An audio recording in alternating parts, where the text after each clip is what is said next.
En réunion ouverte à la Monzy-Montastruc, ce vendredi 25 janvier 2013, des associations exposent à leur mesure les dégâts du manque ordinaire de controverses publiques. À cette occasion, une extension de carrière contestée, Canal Pourpre passe le micro aux acteurs.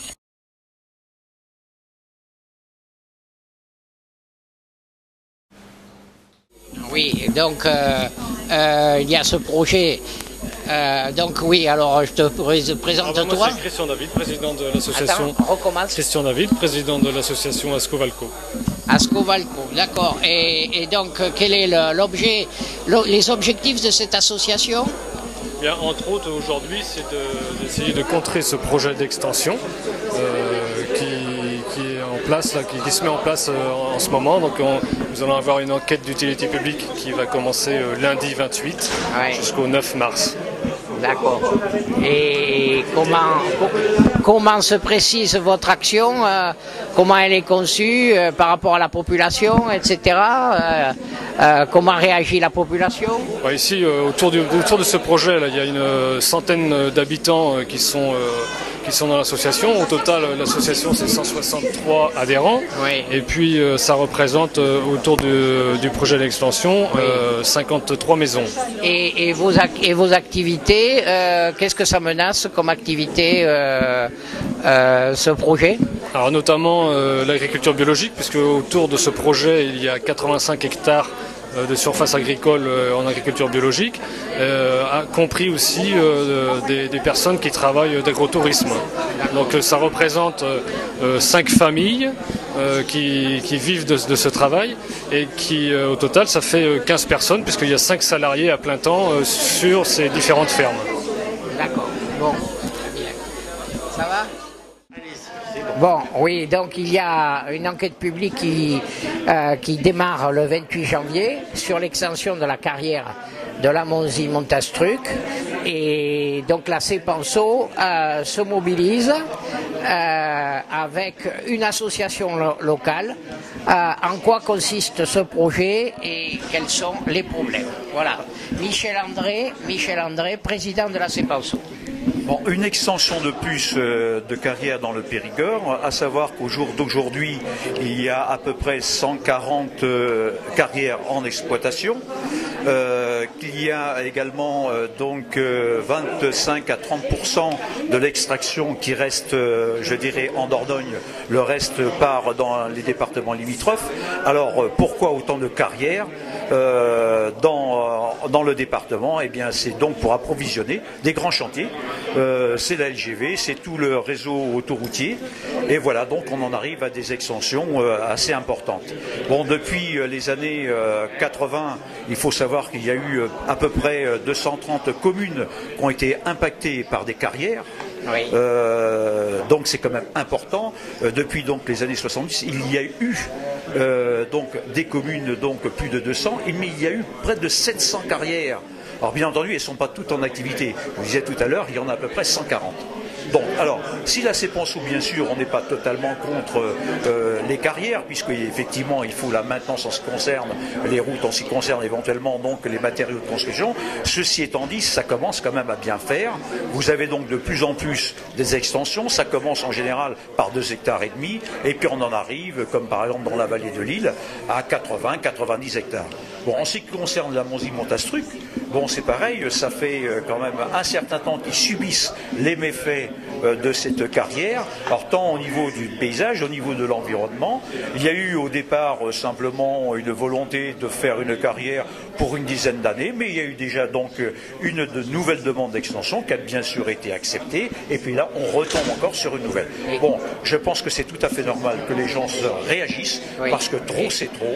Et les nuisances exactes pour le voisinage?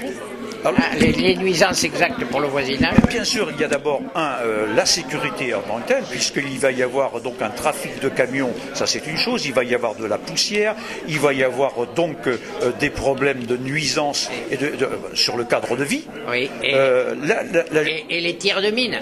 Bien sûr, il y a les tirs de mine qui savent, d'ailleurs, tout à l'heure, je pense qu'au cours du diapo qui va être présenté, bon, il va y avoir quelques coups de mine. Et les gens, ils vont se rendre compte que quand même, ça réveille. Ouais. Bon, si c'est pas le chant du coq, on pourrait comprendre, mais là le tiers de mine d'une façon quand même assez régulière, c'est quand même très gênant.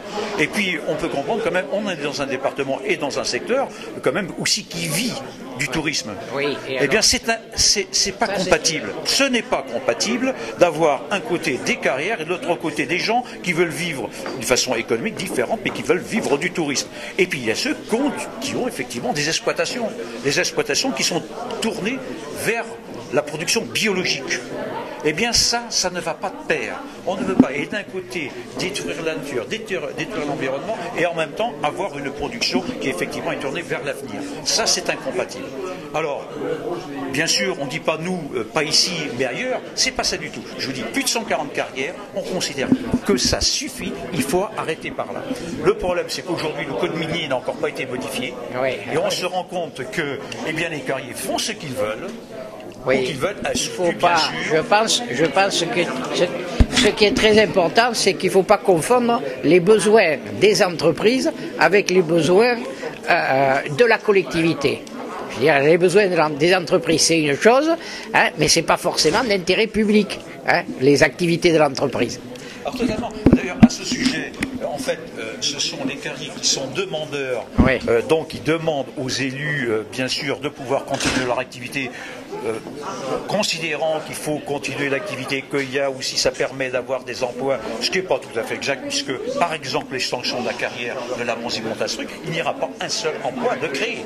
Il n'y en aura pas un seul. Par contre, il risque, dans le même temps, c'est que ceux qui se dirigent vers, entre autres, des exploitations bio, eh bien, il y a donc 5 familles de concernés, c'est donc plus d'une vingtaine de personnes qui risquent de partir de fait.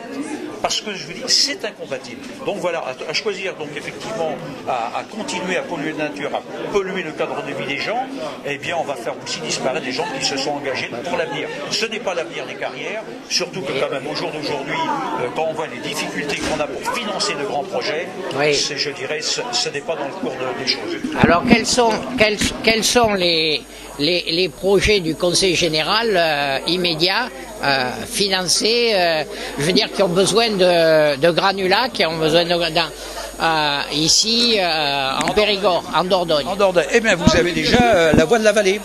La voie de la vallée, donc, qui va partir de Bergerac, qui va donc, pour la première partie, aller jusque sur la Linde. Donc, vous avez déjà 30 km.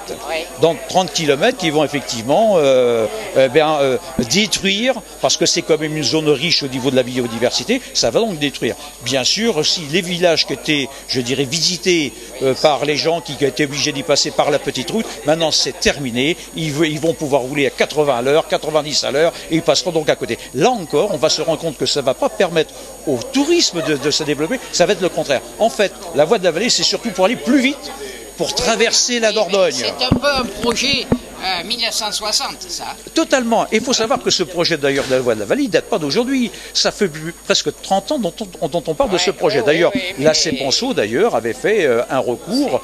Bon, on a malheureusement perdu au tribunal et en appel, et ça a été en cassation où on a perdu. C'est des projets qui sont dans les dossiers depuis une éternité, et donc ils arrivent au très mauvais moment, à mon avis, parce qu'en plus, le trafic ne justifie plus. Le trafic maintenant est en stagnation, alors que ces infrastructures ont été conçues à une époque où le trafic était exponentiel. Totalement. Mais alors, on se rend compte également, même quand on parle par exemple de l'utilisation des carrières, en disant oui, mais on en a besoin au niveau prendre des localités. On vient d'apprendre qu'une commune à côté, donc la Monzie-Montastruc, utilisait bien sûr pour la maintenance de ses chemins, utilisait bien sûr les produits de la carrière, qui avaient été extraits de la carrière. Eh bien, en fin de compte, on s'est aperçu que ça venait pas de la Monzie-Montastruc, ça venait de carrières qui venaient de beaucoup plus loin. Donc quand les élus nous disent oui, mais on en a besoin pour nos propres chemins, c'est totalement faux. C'est-à-dire qu'on trouve toujours la bonne raison pour dire il faut creuser, il faut creuser. Mais tout ça, bien sûr, c'est une recherche, bien sûr, d'argent. Voilà. Et la population locale, comment est-ce qu'elle réagit ? La population locale ? Alors, la population locale s'est mobilisée assez rapidement quand ils ont été informés qu'il y avait effectivement donc cette extension de la carrière. Alors, ça n'a pas été facile. parce que dans ce genre de choses, bon, on essaye en fait de ne pas donner trop d'informations pour que, je dirais, l'information n'arrive pas à l'oreille du citoyen et pour que le citoyen ne puisse pas s'exprimer. Mais ceci étant dit, il y avait des gens qui étaient vigilants. Et donc, dès le départ, quand on a été informé de cela, l'association locale, qui déjà s'était battue contre une extension de carrière, qui d'ailleurs avait été arrêtée, cette extension avait été stoppée. Et là, mais il relance une nouvelle extension de carrière, mais dans un autre endroit, mais qui impacte également donc l'environnement, avec des effets encore plus néfastes que ceux même qu'il y avait avant. Donc voilà, ils se sont mobilisés. C'est vrai qu'ils ont réussi à créer une dynamique autour de non seulement de la Monzie-Montastruc, mais aussi des communes environnantes. Par exemple, vous avez des élus aujourd'hui, le maire de Bergerac, Monsieur Rousseau, a pris position contre l'extension, parce qu'il considère effectivement que ça va à l'encontre du développement touristique, donc économique. Vous avez la Brigitte Allain, qui va sans doute venir tout à l'heure à la Réunion, qui s'est prononcée également contre. Donc vous avez tout un tas d'élus qui se prononcent contre. C'est assez important, parce que c'est pas toujours évident. Souvent, les élus, ils pensent qu'effectivement, il peut y avoir un développement économique, peut-être une embauche de quelques-uns. Voilà, bien prêt à penser. Aujourd'hui, on a quand même des élus qui, effectivement, se positionnent.